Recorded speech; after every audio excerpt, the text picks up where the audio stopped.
All right, today we're going to tear into a single government document that has a pretty radical idea at its core. We're talking about a plan that could fundamentally change education for millions of students here in America. So, let's get right into it. I mean, that's a huge question, right? It's something that would affect pretty much everyone, parents, teachers, and, of course, millions of students. And you know what? This isn't just some what-if scenario. There's actually a formal plan that lays out exactly how this could go down. And that plan is all spelled out in Executive Order 144242, which was signed on March 20, 2025. Now, to be super clear, for this whole breakdown, we are sticking only to what's written inside this one document.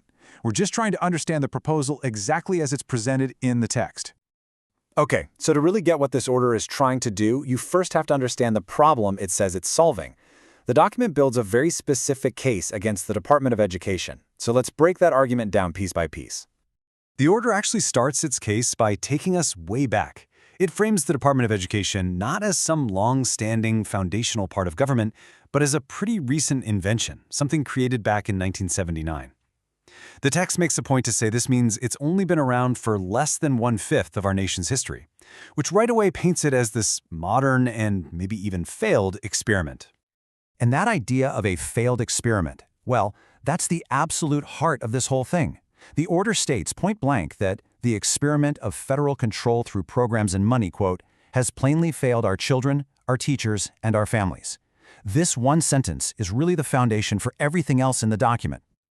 So to back up this big failed experiment claim, the order immediately points to the money. It throws out a huge number, roughly $200 billion in federal spending for schools just during the COVID-19 pandemic. This massive investment is basically presented as Exhibit A for why the federal government's approach isn't working. And boom, the order immediately ties that giant pile of cash directly to student performance. It references the National Assessment of Educational Progress and points out that a whopping 70% of 8th graders are below proficient in reading, and 72% are below proficient in math. The document uses these numbers to argue that, quote, the federal education bureaucracy is not working.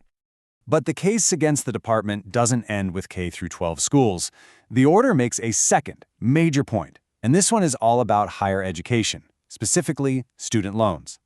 It highlights that the department is in charge of a massive student loan portfolio worth more than $1.6 trillion. So here's where the order makes a really crucial point about scale versus function.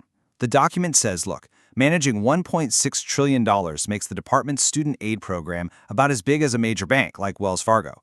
But then it points out that the bank has over 200,000 employees, while the department's Office of Federal Student Aid has fewer than 1,500. The takeaway, according to the document, is pretty blunt. The Department of Education just isn't built to be a bank, not even close. Okay, so that's the problem as the order defines it, right? A failed K-12 experiment on one hand and a mismanaged student loan bank on the other. So now, let's look at the solution it puts on the table. And the solution it proposes? Wow, it could not be more direct. This right here is Section 2A, the absolute core of the entire executive order. It directs the Secretary of Education to take all necessary steps to close the department and, this is key, return authority over education to the states and local communities. That's the main command. But you know how it is with these official documents, right? The story never really ends with the big headline. Beyond that main command, the order includes some other really important instructions and a bit of legal fine print. So let's take a quick look at those details.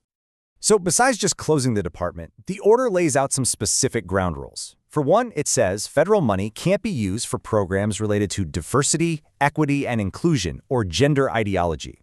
Then it adds a couple of important legal points. First, everything has to be done according to existing laws. And second, this order doesn't create any new legal rights for anyone. These bits are there to really shape the policy while also trying to head off potential legal battles. So, let's pull all this together. What have we just walked through? Well, Executive Order 14242 basically argues that the federal government's experiment in education has been a failure. It points to the high spending, the low test scores, and the messy student loan situation as proof. And the solution it offers is to completely shut down the Department of Education and hand its authority back to the states. And all of that leaves us with a huge question to think about. The stated goal here is to return power to the states. So what could that actually mean day to day for the 50 million students in America's public schools? At the end of the day, that's the central question this whole order puts on the table.